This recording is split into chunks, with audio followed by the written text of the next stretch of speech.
The HOROW N30 has a clean, modern one-piece design, and the fact that it delivers a bidet experience without requiring an electrical outlet makes it a unique option for older homes, remodels, rentals, or anywhere running a new circuit just isn't practical.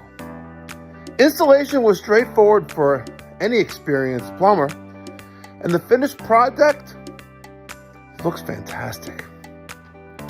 So if you're considering upgrading your bathroom, I'll leave a link for the HOROW N30 down in the description box so you can check it out for yourself. My favorite part,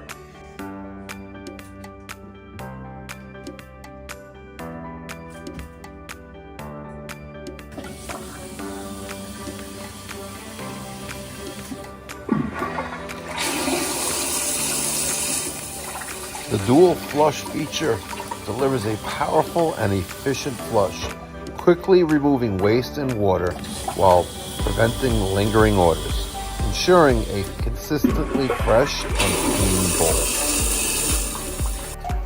It has a postural wash and feminine wash with adjustable water pressure, delivering a clean, comfortable rinse every time.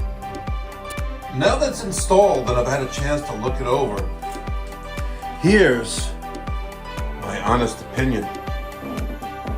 The HOROW N30 gives you a modern, smart toilet look and a clean, one-piece design without needing an electrician or a dedicated receptacle. Imagine if I didn't have this here. The toilet that used to be here, that Kohler with the Toto bidet seat, if this outlet wasn't here, I would need to bring an electrician, or I couldn't install that. But this toilet is perfect for older homes, remodels, or bathrooms where adding that power is difficult or expensive. And that's a big advantage with the HOROW N30.